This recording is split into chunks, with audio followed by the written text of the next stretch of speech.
And we're on live. we're live. All It's right. alive. It's live.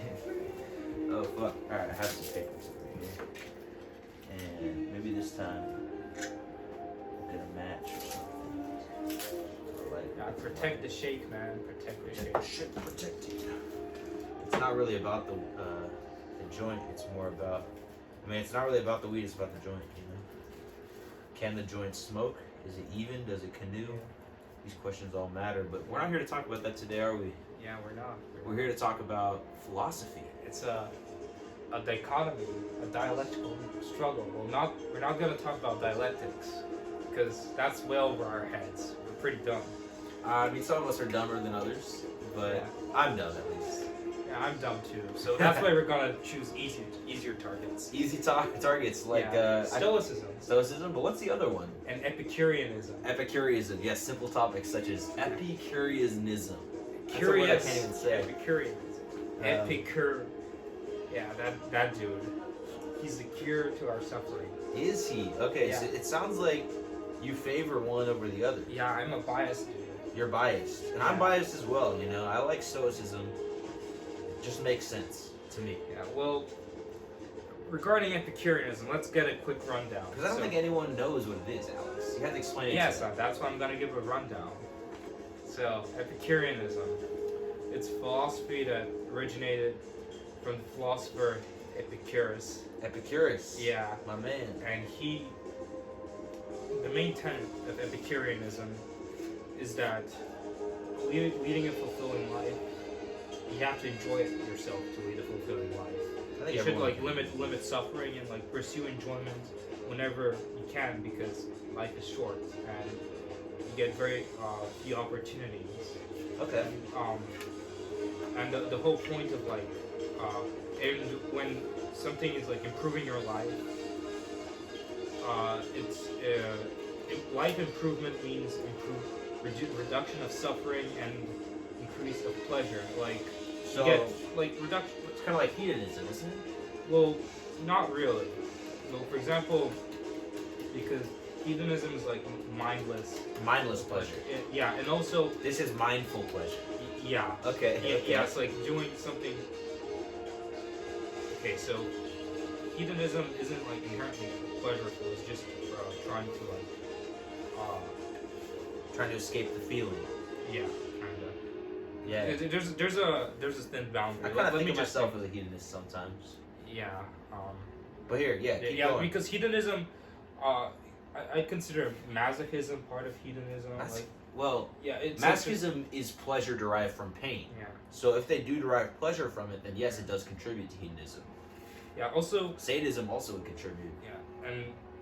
Because it's all pleasure. Hedonism is pleasure. That's all it is. It's mindless pleasure.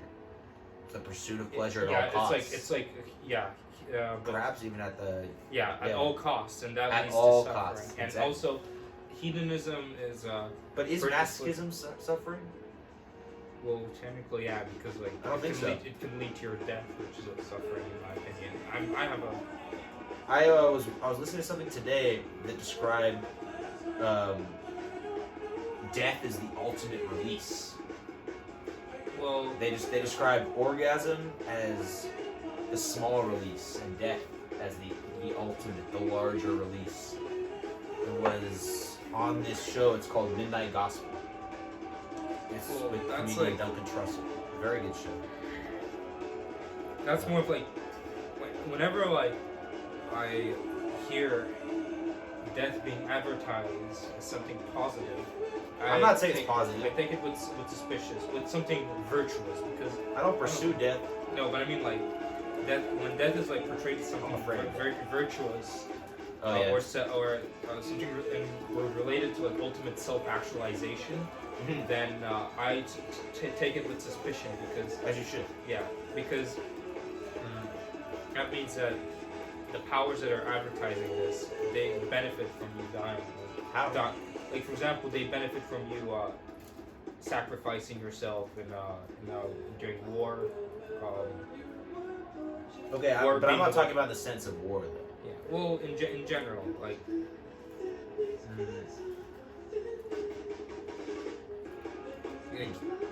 killing yourself because you're a waste of resources. That's stuff. Like that's. I don't agree with that at all, and that's not the point I was trying to make.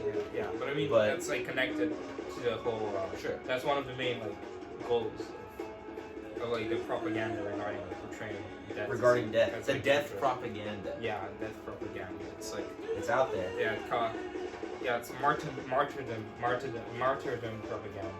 Yeah, I hate martyrdom. the idea of martyrdom. I think martyrdom is. I don't know what it is. I think it's powerful. I don't know if it's to be desired, but it is powerful. Dying for a cause, even if it's not the right cause, is powerful. But I think we've gotten off. Back to Epicureanism. So, yeah, Epicureanism operates under the assumption that the majority of like your life experience is like suffering, and that you're. Let me just explain. And that enjoyment isn't just like having pursuing carnal pleasures. It's also Talk about what is like what do you mean by that? Well, enjoyment, in my opinion, is like being able to pursue your interests, Yes. or having like free time to like pursue hobbies, like spend time with family or friends, like just and like and feel good. I feel good. Yeah, and like healthy too. Healthy. Well, yeah. For example, like if you let's go back to like the environmental origins, like, the environment in which Epicureanism was conceived. It was during ancient Greece and ancient Rome, a huge portion of the population were slaves, and they basically almost never experienced like enjoyment at all in their lives. So this and like that's was a philosophy developed to pacify slaves? No, that's more like Stoicism. Stoicism? Yeah, because To pacify Stoicism slaves. operates under the. So now you're talking negatively about Stoicism. Yeah, it's I like Stoicism brings a slave morality. Because like Stoicism because is about it logic. Yeah, but it's Stoicism is about using logic to make decisions and taking emotion out of the equation. Because a lot of times, I think for everyone, emotion plays a big role in a lot of decisions we make. Like, how do other people feel when I do this? How am I angry? Should I do this because I'm angry? Stoicism is about taking a step back and looking at things from a new perspective and saying, logically, does it make sense for me to do this? Does it hurt me? Does it help me? Does it hurt those I care about? Does it help those I care about? Like, is this something that is going to help, or is it something that's going to hurt? Regardless of the emotion, like it might be a hard thing for you to do emotionally, but Stoicism does not care about that. Stoicism cares only about whether something is logically the right thing. Yeah. Well, regarding Epicureanism, the enjoyment I described is more like removing negative experiences rather than like explicitly pursuing positive ones. And also, Stoicism is about accepting that those negative experiences will happen regardless of whether or not you are running towards or away from them. But that's it's about persevering and doing the right thing regardless of those negative things. I don't think a Stoic philosopher is going to go with open arms into something negative. If he can avoid something negative, he will, or she. But he is not going to run from something that he sees as inevitable.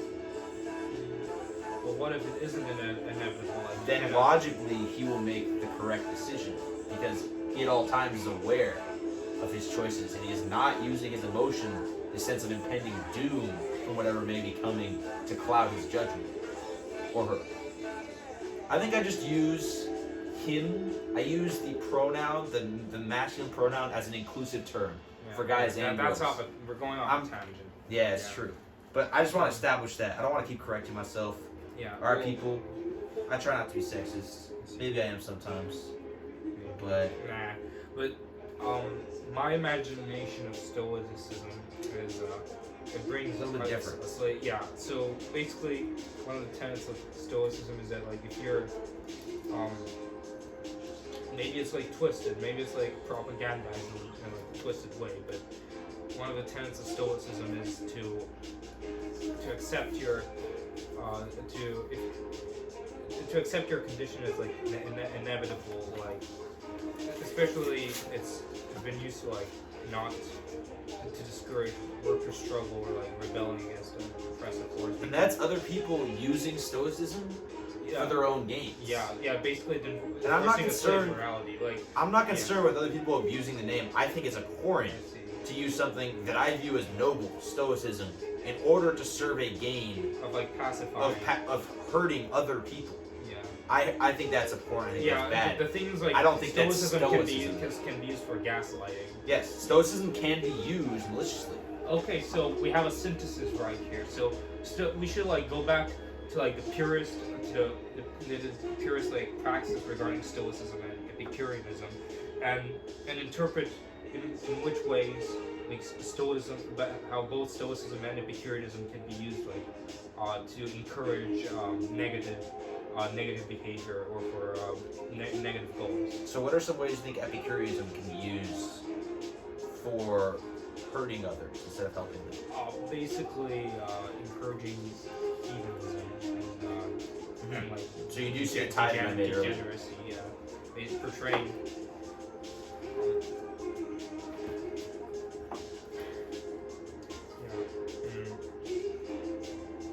also another Stoicism can be used for abhorrent goals is to that is a problem, is that if you always take emotion out of the equation, you sometimes take other people's emotion out of the equation. And that's not what it's about. It's not about not taking responsibility for other people's emotion. It's about taking responsibility for your own emotion and using it when it's appropriate and not letting it control you. Yeah. Also, regarding like Stoicism can make you subscribing to Stoicism can make you passive like to your to like injustices that are happening against you. Like it will prevent you because like I disagree. Thinking negative, because like suffering can lead to like negative emotions, but like if you have like a negative like if you think with like faulty logic, that like you should like just stop thinking about your negative experiences. Stoicism is about being aware of your emotions but not letting them control you. So and I do think that people can get it confused. Yeah. People can say, "Oh, there's this bad thing happened to me. I'm stoic. I don't even care about that thing." That's how it's about. My boss is making me work unpaid overtime. Like, right. Well, that's inevitable. It's inevitable. Stoicism, I don't feel anything. That's not what Stoicism is about. Stoicism is going, "Oh, my boss is doing this thing that I hate. Am I going to let that hate cloud my judgment and let me do something that's going to negatively impact me in the future? No. I do want to still avoid this negative thing happening to me, because I still want myself to be lifted and people I care about to be lifted. But I don't want this anger to allow me to hurt myself and those I care about. Because you're right, your boss fucking you over, it can make you pissed off. And I don't know about you, but when I'm pissed off, I do things that I regret. Me too. Stoicism is about avoiding that regret. It's about going, "Oh, this makes me angry. I don't like feeling like this. How can I avoid this feeling? Can I find a new job? Can I talk to my boss? Can my boss be reasonable? Can I form a union? Yeah, right. Yeah. Yes. What tools do I have available to me? Not how can I hurt my boss?" So I see. So like right, because like in my anger, I might go, and these are things I thought about before. Sometimes my boss will be like, "Oh no, Tyler, you cannot get that raise. You don't deserve the raise. Only people like this deserve a raise, and you're not here for money. You're here for a career." No. Yeah. Then I start thinking of ways, how can I get them back? How can I make them feel the way that I feel? No. You don't want that. Yeah. What you want is to avoid that negativity. Do I need a new job where people respect me?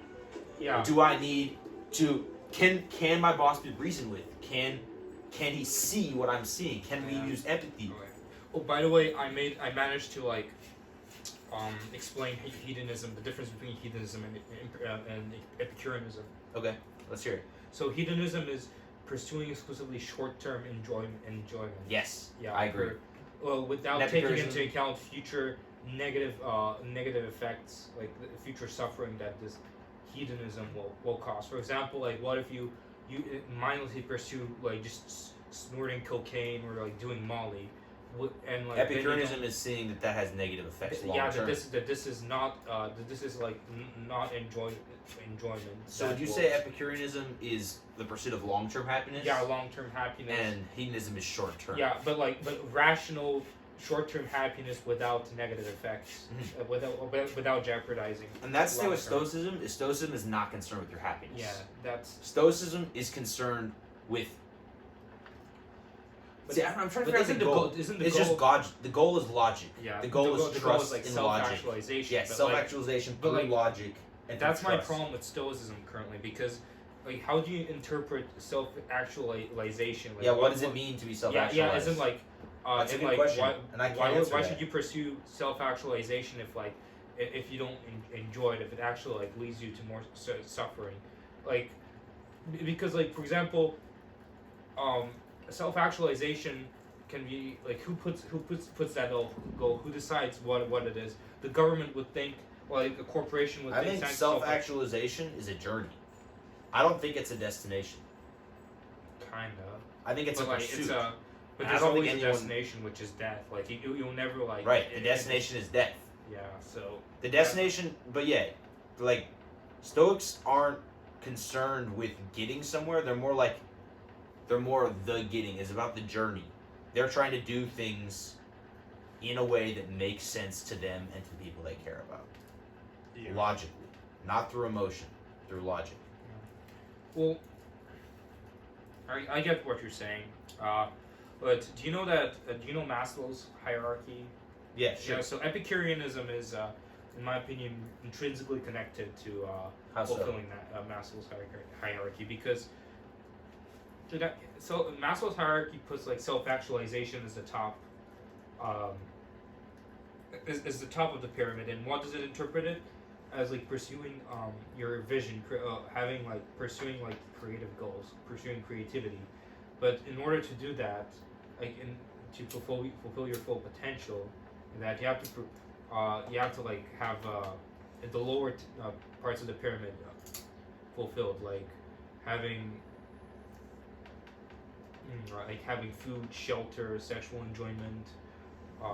Where does sexual enjoyment fit into it's part of Maslow's hierarchy? Well, is it at the bottom layer? Because I feel like it's not. One of the. It's not the most bottom layer, but I think it's above food and shelter. Do you think that guys and girls need sex on a different level? No. Both need it. Both need it equally, and in the same way. Well, both need it equally. It's just that women have like more opportunities to be fulfilled. Certain women. Yeah, unless for sure. Well, yeah, but even if it's like, but it's definitely like there's levels of fulfillment. But like, yeah, most women have like more opportunities to have sexual fulfillment. But why do women not act on that all the time? Because they don't know that, like they have like negative influences, because a lot of times a girl might meet a guy that like she likes, and like she feels fulfilled with him, but like her friends will convince her. Right. Yeah, I think it comes down to trust. Yeah. But anyway, that's girl is more concerned with Epicureanism. The girl is in pursuit for long-term pleasure. Well, there's a lot of girls that are. I think the guy is a lot of time. I feel like the guy a lot of time is more interested in hedonism. Or maybe I'm just projecting. Yeah, you're projecting. I, for example, like a relationship with, or at least like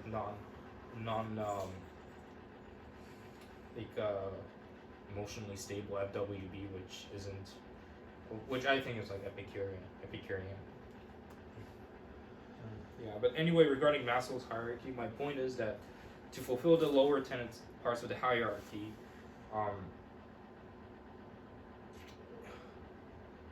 In order to like have, yeah, for sure. In order to reach like the top parts, you have to like. It smokes right.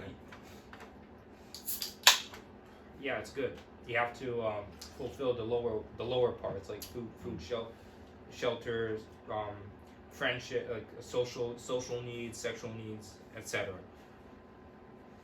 And sometimes I wish I could turn off. And like my that's like need part for of sex. like, and like the lack of these parts, the lack of these things leads to suffering and like lack of enjoyment. And I can interpret this reaching the top part of Maslow's hierarchy as like reaching more enjoyment in life. Mm-hmm. How do you like your beer, by the way? Oh, it's pretty nice. By the way, can I take a sip? Yeah, try it. You don't have the Rona, right? The Rona, no. No Rona from you? Alright. I care more when you're drinking out my beer than when you're smoking my joint. That's funny. I was gonna say that, like. I think that's funny. I wonder if smoke kills Rona. I think, yeah, THC definitely kills it. Weed kills or cures all. It's natural, all natural. It cures cancer. Yep. It also cures seizures. Like, didn't you know, like, it cures AIDS too. But you have to like, stick your joint up your ass. Sticks the joint. Oh, is that how you did it? No. That's how certain people do it. Ah, yeah. Of course. Yeah, you wouldn't know anything about the specifics, though. No, do you? You know, cause I know you've confided with such people. Which people? Or wait, should we not say names? Shall we not say names? Yeah, this is a public broadcast. Public broadcast for the pursuit of knowledge, wisdom. Yeah, and calling out anonymous bitches. Yeah, fuck you, anonymous bitches. Gay bitches. Oops. Gay bitches. Nah, I love you, gay lesbian bitches. Male to female trans bitches, female to male trans bitches, male bitches, simp bitches. I want you guys to know I'm not saying anything. Yeah, we're not. I love you all. Yeah. Yeah, but we're gonna call you out though. Yeah, we're gonna call you out. Yeah, that's loving you. Like, yeah, we're gonna call out like gender binary, non-gender binary, male, women. We're calling out all 159 genders on this bitch, alright? Yeah. Post up, pay attention. We're dropping bombs. Be humble. Be humble. Sit down, my friends. I thought you were gonna be racist after. No, bro. We calling out all races and creeds. We call out purple people eaters and fucking green people, brown people. We call it tribes, white people too, man. Tribes, religions, whatever. Yeah, we don't care what creed you from. You gotta listen to this knowledge, bro. Yeah. Knowledge. Yeah. Yeah, knowledge, bitch. Knowledge, bitch. Hey, well, I was back. So this is. I think we've concluded Epicureanism versus Stoicism. Shall we keep it going? Well, like we can make a closing synthesis. Of course. Yeah. So Stoicism can. And Epicureanism, it seems, can be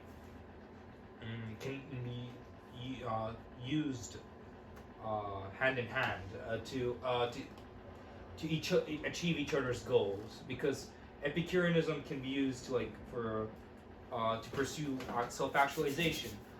Stoicism can be used indirectly to pursue like long-term enjoyment through thinking logically, not doing stupid shit. Mm-hmm. I view Stoicism in the way I described it, but I will make this as kind of a closing on my discussion of Stoicism, which is I don't know anything about Stoicism. I know a small piece of Stoicism, and I might have just butchered it. I could have just butchered it. Stoicism could be the opposite of what I described, but that's how I view it. I view it as logic with emotion in its proper place. Not no emotion, not apathy, but emotion controlled and used for the betterment of yourself and others. That's how I view it. I guess. Yeah. Man, that really used brain power, man. Calories. Calories burned, dude. Yeah. Hitting the gym. Yes, sir. Yes, sir. Gym of the mind. I did like. Bro, my mind's got a six-pack, bro. I don't know about you. My mind is like taking creatine and like doing bench presses, squats. Dude, my mind used kratom to get fucking overhead presses in the triple digits, bro. I'm lifting, Not even a good bench press. I lift as many pounds as their dimensions. That's the dream, man. triple digits. I'm lifting as many pounds as their dimensions. Oh shit, 37? No, probably in the hundreds, man. Nah, 37. Actually, the answer is 42. That is the secret to the universe, you know? Nah, that's the meaning take of that life. shit away, man. Meaning of life, dude. Hitchhiker's Guide. Douglas Adams is a fucking genius. What about 43? I'm more of a fan of 47. I'm about 69. Just like 42 minus 69, that's 27. No, it's 17. Almost. Yeah, 17 now. Just a difference between 69 and 42. What does 17 mean? Doing 17 means 69s with teens? No. 17 means Stoicism is better than Epicureanism. That's what 17 means. Nah, that's like has nothing to do with it. I think we just got there, man. That's logic for you. Nah, we got. You're using emotion right now, Alex. You gotta take emotion out of the equation. It's time for logic to rule. Stoicism to win. Dude, that's emotion. Like you're trying to dominate. You're getting. Is domination? You're getting pleasure from thinking that you're dominating when you're not. But you get pleasure by thinking about it. You might be right. But is that a bad thing? No. No, that's the use of my emotion. That's good. That you're using Epicureanism because you're. No, I disagree with you. Damn, you got the Epicureanism cooties, man. Bro, if I got Epicureanism cooties, you've got fucking Stoicism AIDS, dude. You got HIV of the brain, bro. Dude, Epicureanism is like a prion infection in your brain, man. Mad philosopher disease, mad cow disease, man. Bro, if you were a pussy, Stoicism would be fucking you right now. That's what I'm But telling I'm not a pussy. So I enjoy myself because I'm fucking. Alright, you got me. That's a good answer. Answer. Anyway, what else? It's dude. Have you noticed the speed at which you can swipe in Tinder versus the speed you can swipe in Bumble? Because I've not used Bumble. Bumble is much slower. You don't like it? You like the quick speed? Yeah. Okay. Yeah, switch off. Delete your account. Yeah, I have very high standards. Ghost these bitches, delete your account, and fucking all in on Tinder. I'll tell you, I'll take some dope pictures of you. Like, just fucking wear some outfits.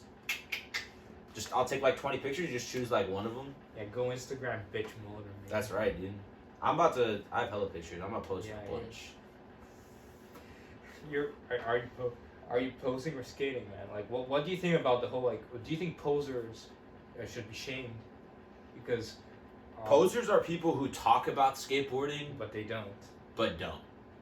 They just... And I don't know a lot of skateboard. I don't know a lot of posers. I think people who wear skate brands should not be called posers.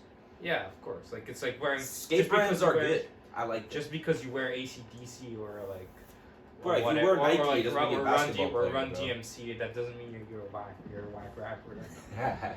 Run DMC. Bro, you calling out Run DMC? Nah, I mean like Run DMC is like for hip hop is like thrasher or skateboarding. That's or funny. XXL, I think. XXL. Maybe. Breakfast Club.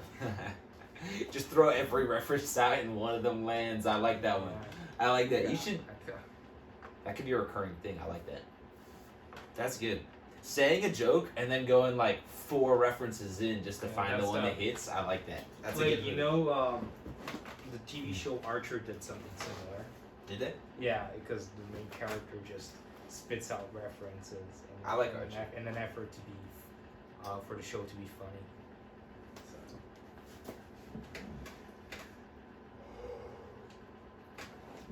Should we close it, or do we have anything else to say? I'll put a timer on because I'm cool. I can keep going, but like I feel like the discussion. I'm like 3-minute timer. 3 minute time. Yeah. Okay, so what do we want to tell the people? Well, don't wash your ass from top to bottom. From top up to up. From wash it up, not down. Yeah. So. But why? So you don't get like shit on your taint. That applies to both genders, by the way. I think it applies more to girls than guys. I mean, it's kind of yeah. But like, did you know the vagina is self-cleaning? So. Yeah. Hey, you know about drip? What do I know? Chlamydia. Nice. Well, a lot of rappers rap about chlamydia, which is pretty weird. Why don't they rap about stuff like gonorrhea, man? Wait, so if chlamydia was the drip, comedian. maybe I don't know. You got jokes. You got jokes for days. You can just keep going. You can riff. Yeah, I gotta Keep it up. Yeah, you should do that more on the podcast. Just riff a little bit. I like that idea. riffing. I want to do that too. Yeah, but if I'm gonna be a stand-up comedian, by a shitty mosquito there. Yeah. If I'm gonna be a stand-up comedian, I'm not gonna talk about my life experiences. Not because I don't have any, which I don't, but it's because every other stand-up comedian talks about their life. Yeah, fuck your life Yeah, experience. like, I was into Starbucks, and like some,